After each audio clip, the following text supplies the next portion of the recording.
Well, to debate all of these claims is Alan Dershowitz, author of The Preventive State and Jeffrey Epstein's former lawyer, and comedian and activist Bاسم Yusuf. Well, welcome to both of you. Alan Dershowitz, I know you said emphatically you do not believe Jeffrey Epstein was a spy, but as more and more stuff appears in these document dumps from the files, there is more and more stuff linking him to Israel, to Ehud Barak, to all sorts of stuff. Are you still as certain?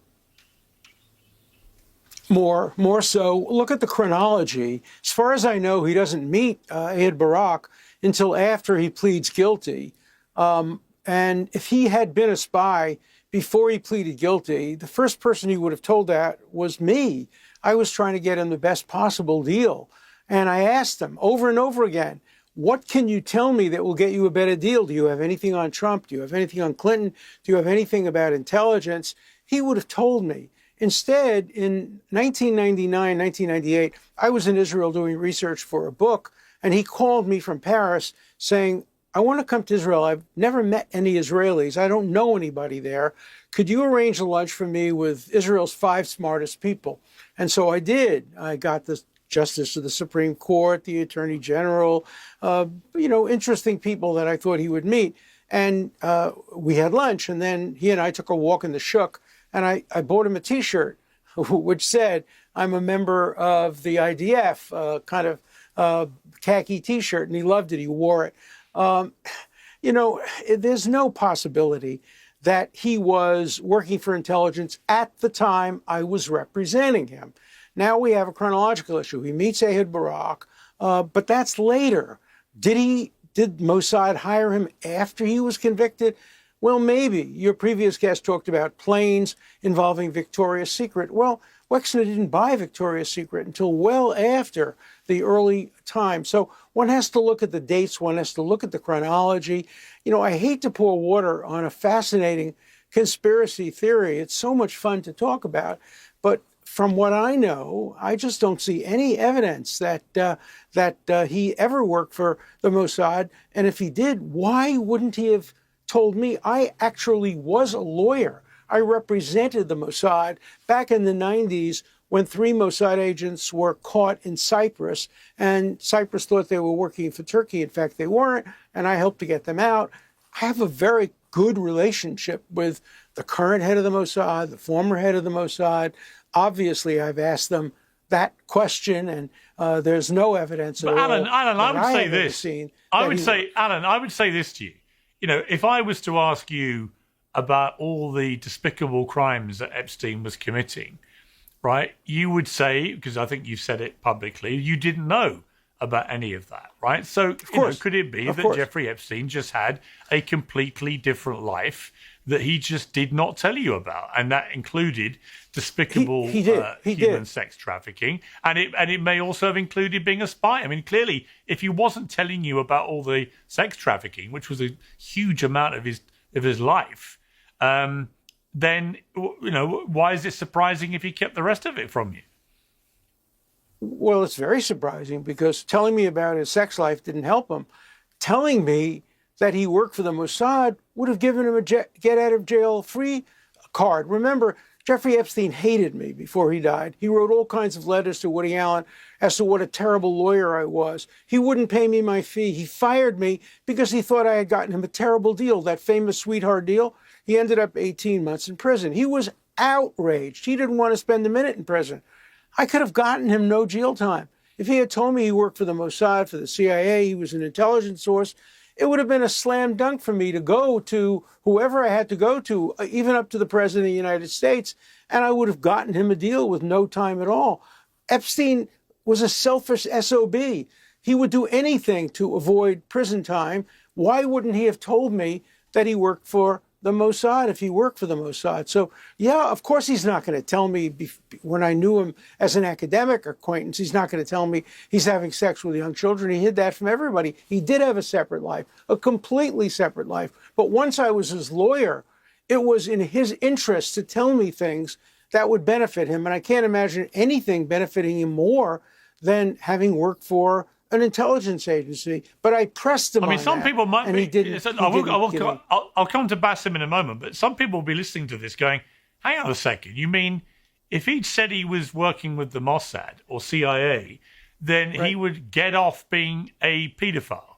In other words, you can commit crimes of paedophilia he wasn't against accused of being children, No, and you would simply not go to prison for it."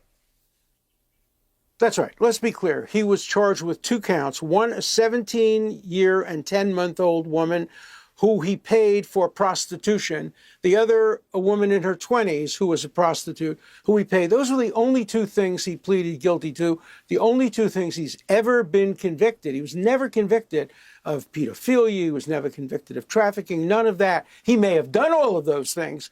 But when I was representing him, all he was being charged with was these 2 counts of paying prostitutes, one who was 17 years old and 10 months. I could have gotten him no jail time for that if he had been a member of the Mossad. Any good lawyer could have parlayed his membership and his contribution to intelligence into a deal. Or, for example, if he had anything on Donald Trump or anything on Bill Clinton, of course any prosecutor would exchange this nobody, who nobody had ever heard of at the time, getting free from prison for, my God, the president, former president, future president. No, the best evidence is that he never, ever tried to tell me anything that would help him, that would support any of these theories about Clinton or Trump or the Mossad. So I am completely confident that he was not an intelligence asset. I wish, your previous guest is right. He would have been a perfect intelligence asset if I were the head of the Mossad. I would say, oh my God, now that I know who he knew, Bill Gates, everybody, the Sultan of this, the Sultan of that, sure, we try to recruit him. But they didn't know that at the time because he didn't have many of those friends back in the 1980s and 1990s. Many of them became his friends, ironically, after he got out of prison. Okay, Bassem Youssef, you've been waiting patiently. Welcome back to Uncensored. What is your response to Alan Dershowitz? Well, I think that what Mr. Alan Dershowitz just said is the best recruitment video for Mossad. Basically, they're telling people, if you're Mossad, you can get away with anything. The same thing that will happen with Tom Alexandrovich, the cybersecurity guy from Netanyahu's government who was arrested in Nevada for trying to lure a minor in an FBI stint operation, and he got off the hook. He traveled. He didn't even have to attend his trial. He did Zoom from Israel. And like Ori Solomon, just a couple of days ago, there was a biolab in Nevada that nobody is actually talking about. Actually, as a matter of fact, the mainstream media, they reported it, but they never mentioned his nationality as an Israeli who was running a biolab in Nevada that includes deadly viruses. If that was a Muslim, it would be like all over the news. So basically, Mr. Dershowitz is telling us, if you're Mossad, you have like an out of jail card. And you know what? Maybe he's right. Or a CIA. Or a CIA agent. That's true. Mr. Dershowitz, I did not interrupt you a single second when you talked. So I just wanted to after you're done with the gaslighting, please let me finish.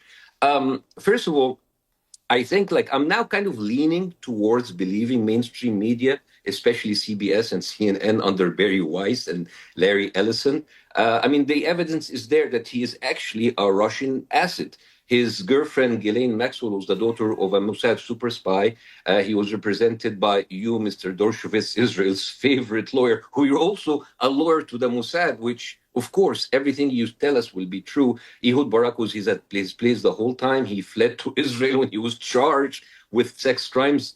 And he was pictured wearing an IDF shirt. He was funded by pro-Israel fanatics. He worked for the Rothschild. He donated to pro-Israel student groups. He was responsible for the Wagner's group's pro-Israel philanthropy. He supported Israel settlement projects. His friends were all Zionists. He referred to us as Goyim. He was involved in Israel diplomacy effort. He brokered security deals with Israel. And even a former Israeli intelligence officer, Ari Ben Menashe, like Mr. Ryan Grimm said, he said he ran a honeypot for Israel. So yes, of course, he was definitely a Russian spy. It makes sense. You know what? By the way, Mr. Allen, you're a good comedian. You're a good comedian. This is very funny. I'm actually a huge fan of yours because I have known you since the 2000s. I mean, actually, you're one of the very few lawyers who are actually known in the Middle East. It's like watching a real-life courtroom drama lawyer. There's even T-shirts with your face in it in Egypt. And I've followed you for a while. And that's why I'm here today.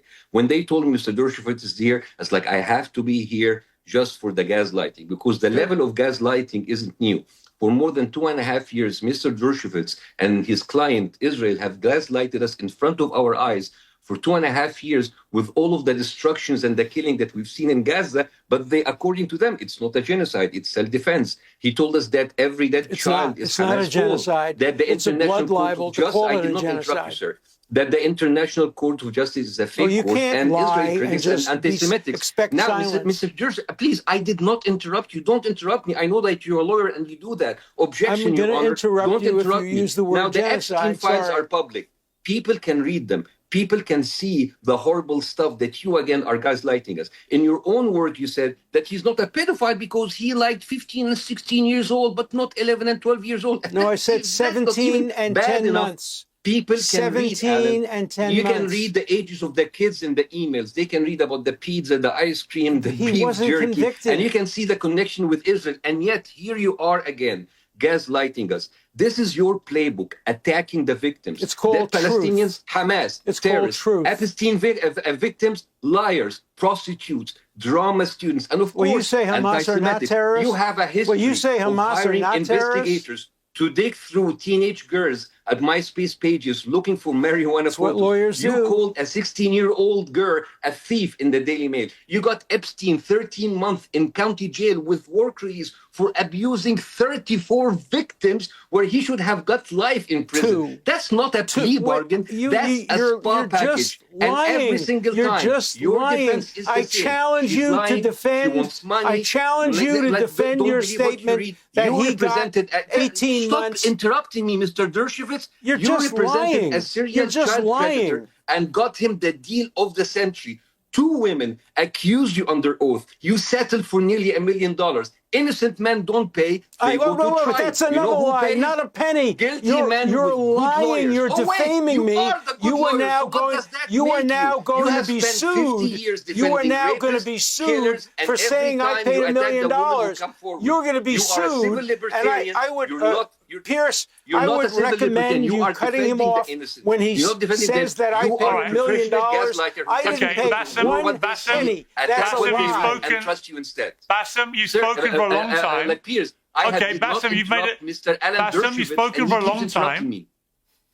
Bاسm, you've spoken for a long time. You've made a number of allegations. There is going to be. I can tell you right now. I am going to. I want Alan Dershowitz to respond. He keeps interrupting me, Piers. I didn't interrupt him. Okay, I am going to.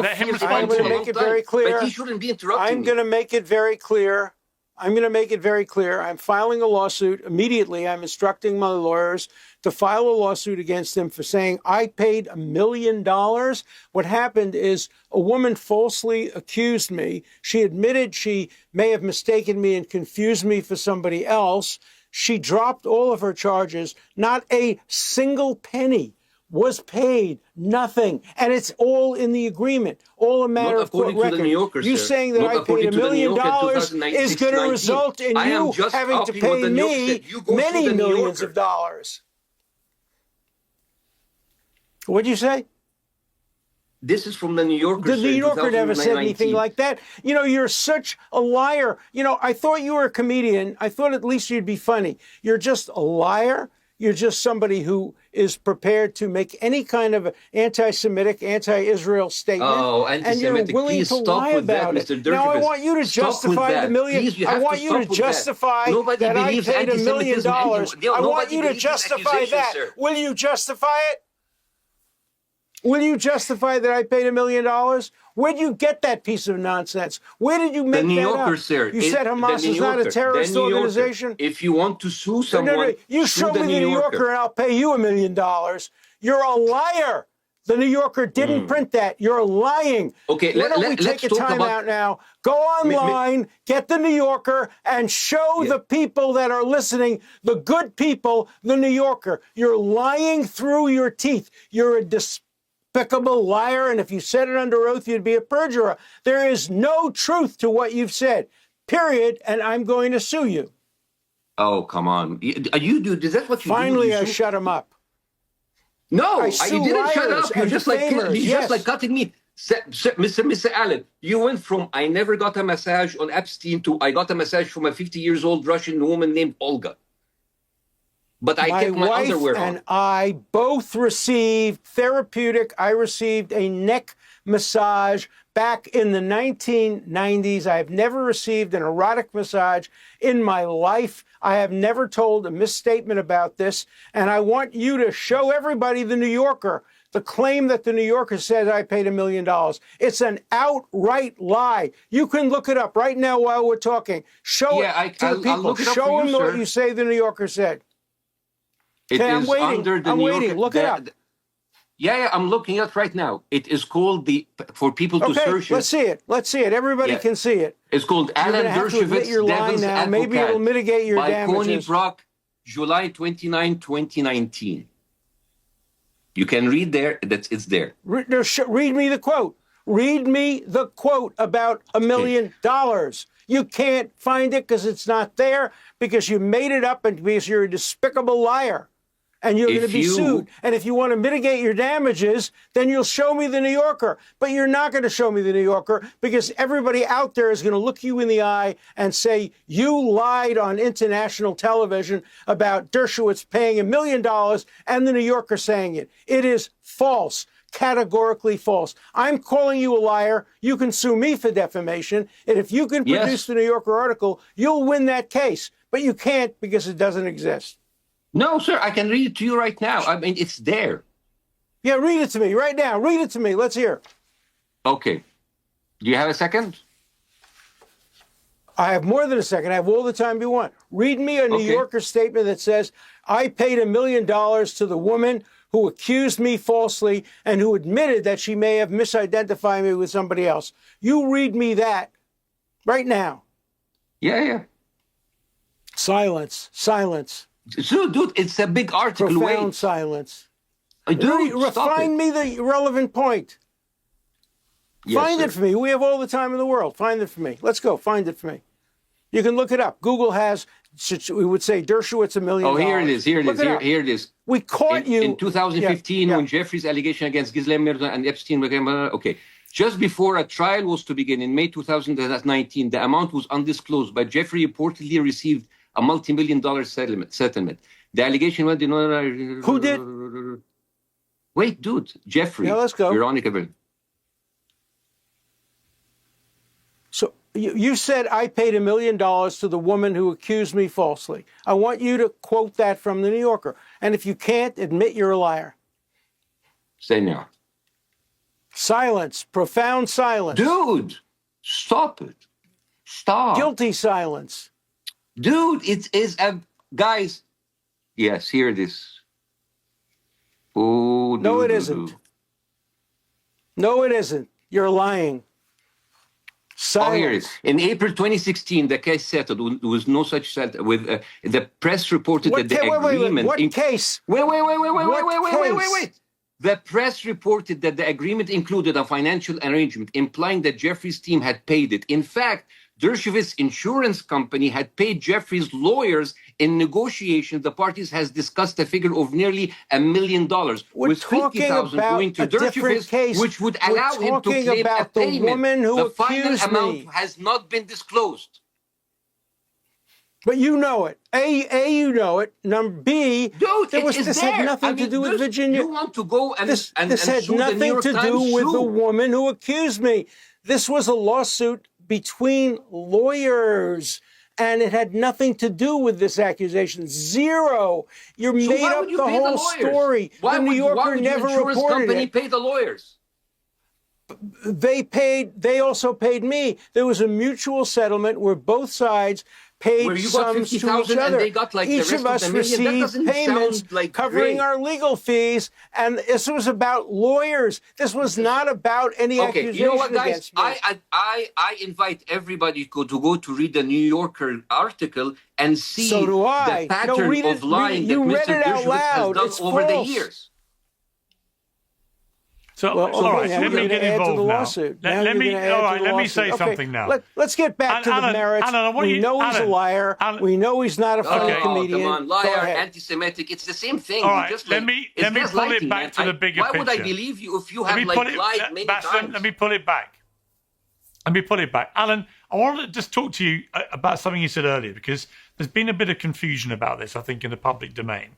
You said in the end that the settlement that Epstein made pertained to a 21-year-old and a 17-year-old. But many of the contemporaneous reports about this settlement refer to a 14-year-old girl who Epstein had paid for a massage. That was not part of the case. So can you explain? That was not part of the case. The indictment. But that precipitated the investigation, right? Let me tell you what happened. A 14-year-old girl was heard over the phone talking to another friend about whether or not she could get a massage from an older man. That precipitated the investigation. But the investigation culminated not in any kind of an indictment regarding that 14-year-old. There was no evidence of it. And so in the end, the 14-year-old claim disappeared. The only evidence that they were able to prove to get a grand jury indictment was a 17-year-old and 10-month person and a woman in her 20s, an adult who has agency. Both of them in the indictment were called prostitutes. And he was indicted for paying money to soliciting two prostitutes, one of whom was 17 years old and 10 months. The 14-year-old was right. Never So the 17-year-old, but to be clear, legally, okay. But Alan, to be clear, the 17-year-old was a legal minor. Of course, and that's why he pleaded guilty to it and went to jail for it. He deserved to go to jail. And do you for believe? 17 and 10 Do you month believe? Old. Yeah. So I interviewed one of the legal team on behalf of some of these girls involved in that case, who said that he was offended about the characterization of any minor as a prostitute. Well, then he should complain to the prosecution. It's what the prosecution put in the indictment. We didn't write the indictment. The prosecution put it in the indictment. They did an investigation. They found out that these were young women who were coming for pay, were being paid money to give massages. They defined that as prostitution. It wasn't us who did that. That was the prosecutors who did that. So that's all. But when you say he wasn't convicted, okay. But when you say he wasn't convicted as a paedophile, he was though. If you do a deal that involves a minor, look, you can quibble over words, but medical definition of pedophile. Well, no, it's the legal definition, isn't it? He pleaded. No, that's not the legal definition. The legal definition is underage. The word pedophile is never used legally for anybody who's 17 and 10 months. But we're quibbling. He pleaded guilty to 17 and 10 months. He was guilty of that. It's a despicable, terrible thing. He may have had sex with even younger people, but he was never convicted of that. He was never charged with that. He probably would have been charged with it had he stayed alive, but he wasn't. But let's stick to the facts. He pleaded guilty only to 2 charges of soliciting a 17, 10-month-old and an above-age person for prostitution. That's what the state charged him with. That's what he pleaded guilty to. That's what the federal government agreed would be the deal that would terminate the federal prosecution. That's what happened. He hated me for that if you deal. have any sexual relations with a minor, yeah, but Alan, if you, I mean, talk about quibbling, but if you have sexual relations with a minor, you're a pedophile.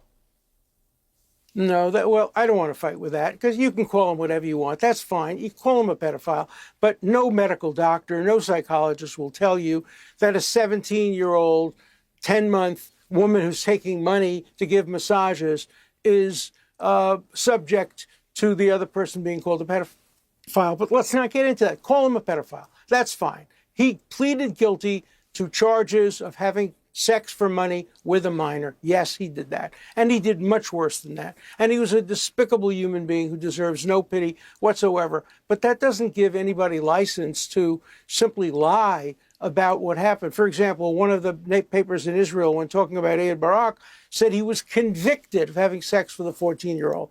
No, he wasn't. He was investigated for that.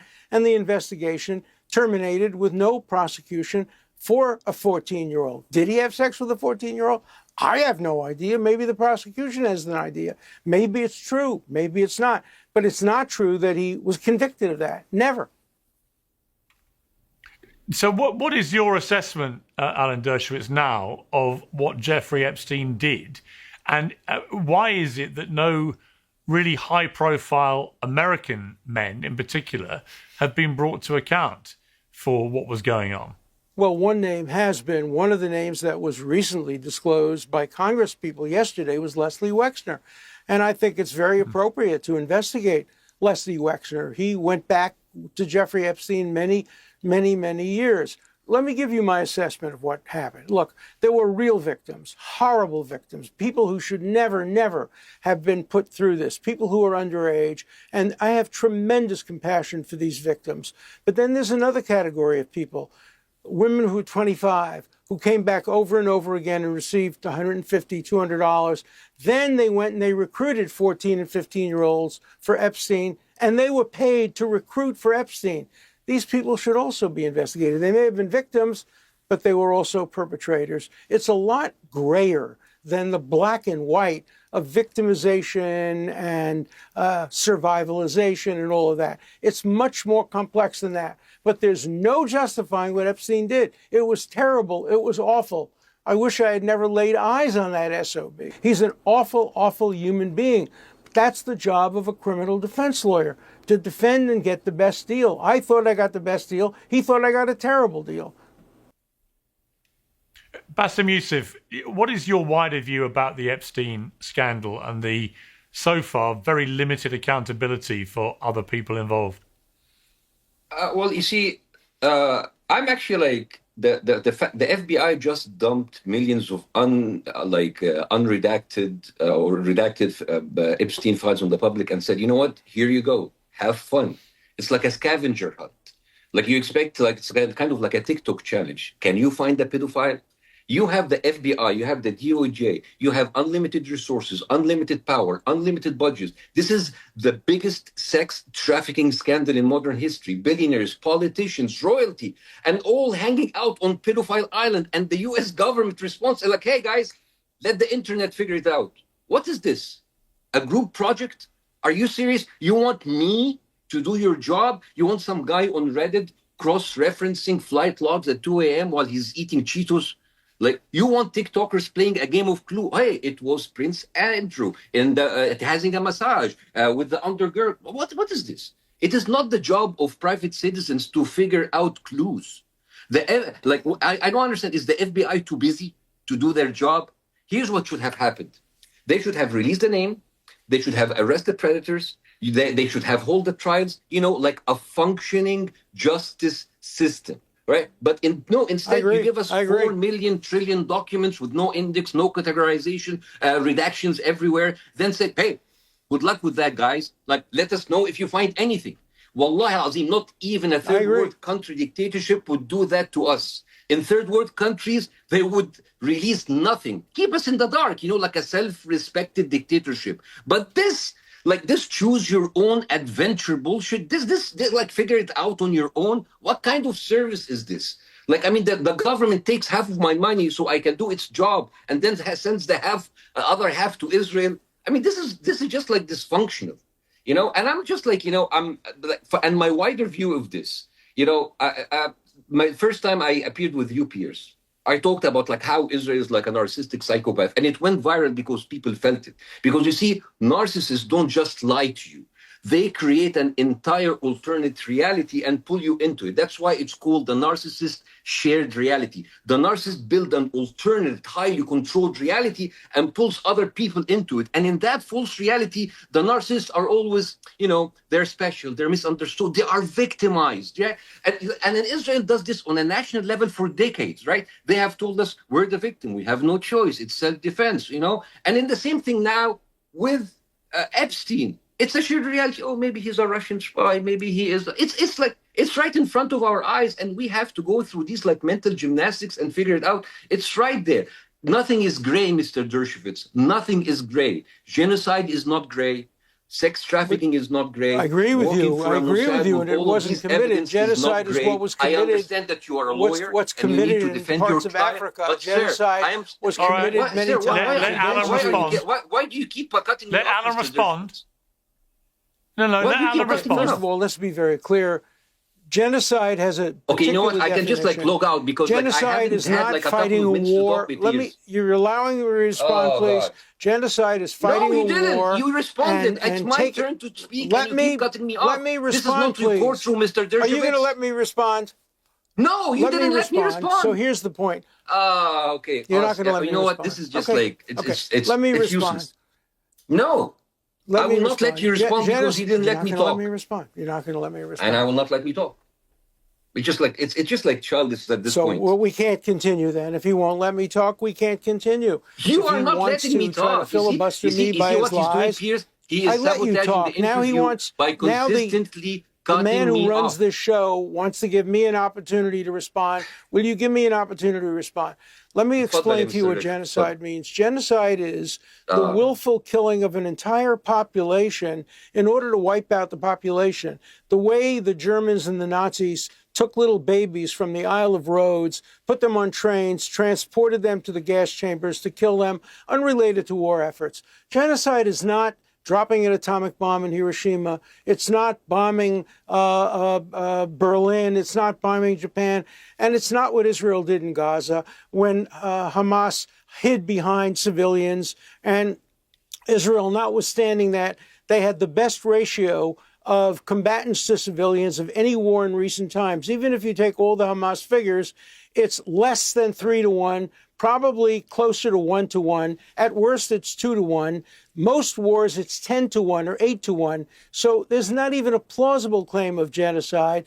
Only anti-Semites and people who are willing to engage in a blood libel are prepared to compare what Israel did defending itself in Gaza with what Nazis did in Germany, killing 6 million Jews, Roma people, people from all countries. Those were genocide. What the Muslims did in Turkey, killing the Armenians, that was genocide. What's going on now in Syria against the Kurdish people, that's genocide. These aren't war-fighting defenses. That's genocide. But when a country tries to defend its civilians by killing terrorists who are hiding behind civilians and civilians die, you could call it a lot of things, but the one thing you cannot call it is genocide and maintain your credibility as a decent human being. That is a blood libel to call it genocide. Okay, you've all right. You've both made your.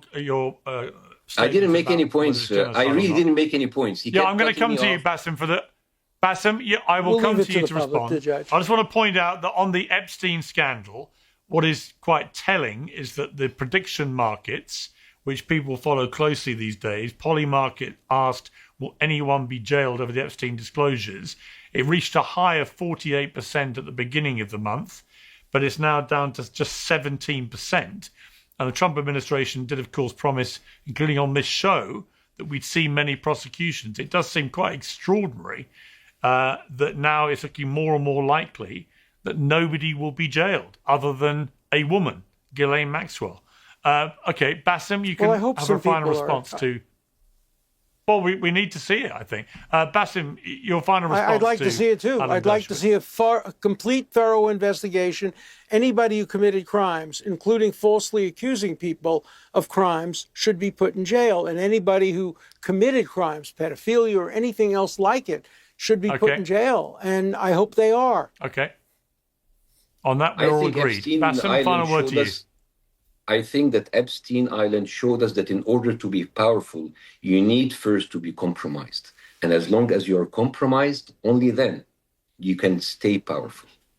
This is the conclusion of all of this. None of these people go to jail. There will be like a couple of fall guys, Peter Attia, he will lose his thing, all of this, it's important. But the billionaires, the people in power, they will be untouchable.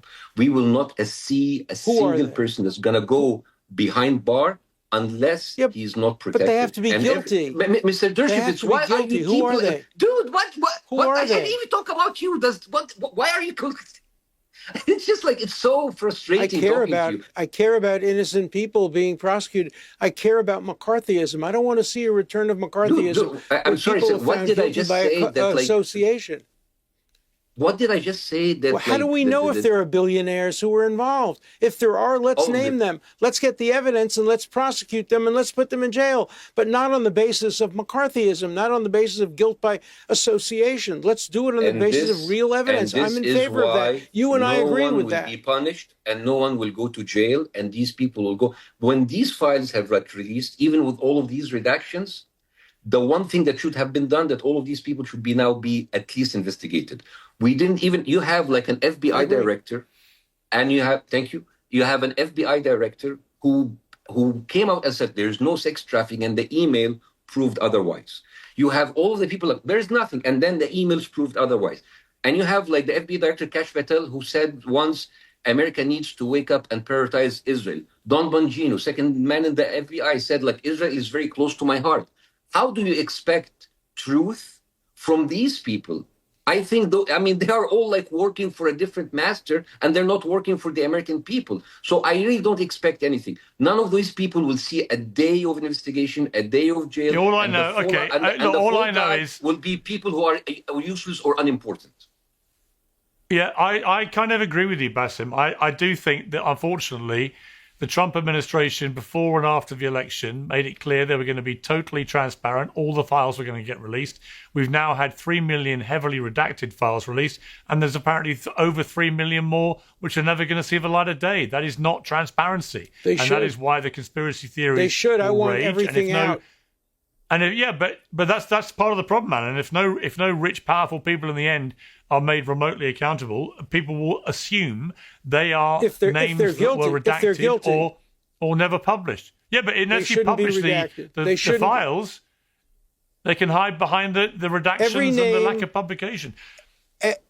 Every name should be published, including the name of those who accuse them, so that if there's a false accusation, the people who have been accused can confront their accusers. Otherwise, it's McCarthyism. That's why from day one, I wanted no redactions. I want everything out there. The only redaction should be for minors, people below the age of consent.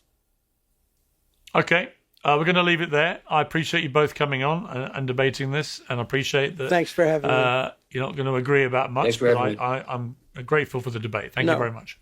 Oh, by the way, Piers, Mr. Ryan Grimm, the one that you have hosted in the beginning of the show. First of all, I'm a huge fan of Mr. Ryan Grimm. And as a matter of fact, I want to remind you of something. When I went to you in London a year and a half ago, I brought up to you the fact that Bill Clinton was compromised when Netanyahu told you that we have the tapes of Monica Lewinsky. And at that time, you called me like stupid, conspiracy theories, and you told me this is ridiculous. Mr. Ryan Grimm has made like a complete investigation about this. So please, if you would like host him again, so we can tell you how Bill Clinton and Monica Lewinsky was actually a Mossad operation. Well, you know what, Bassem, here's what I would say in response to that. After all, sir, have you no shame? After all, have you no shame? I mean, it's you have enough no to shame, none at all. You're accusing an innocent young girl, Monica Lewinsky. You're accusing her of being complicit with Clinton in some kind of a Mossad scheme. You have no credibility. That's enough. Check the Times of Israel and check the book that was written by an Israeli author about this. Yeah, your people are actually saying that and wrote stuff about that, sir. Okay, as I said in a previous panel, actually, it's got to the stage. It's got to the stage with the Epstein scandal. Lovely. It's got to the stage of the Epstein scandal where I would pretty much entertain the possibility of any conspiracy theory being true, because so many that were dismissed as conspiracy theories have emerged as having credibility. But we shall see. There's a lot more still to pour over. We shall see. Thank you both very much. We shall see. Let's make sure there's evidence of everything. Evidence. That's the key. Let's see the evidence. Let's see the evidence. But thank you both very much. That's what I want to see. I want to see all the evidence. Thank you. Okay. We're going to leave it there. Thank you. Piers Morgan Uncensored is proudly independent. The only boss around here is me. If you enjoy our show, we ask for only one simple thing. Hit subscribe on YouTube and follow Piers Morgan Uncensored on Spotify and Apple Podcasts. And in return, We will continue our mission to inform, irritate and entertain, and we'll do it all for free. Independent, uncensored media has never been more critical, and we couldn't do it without you.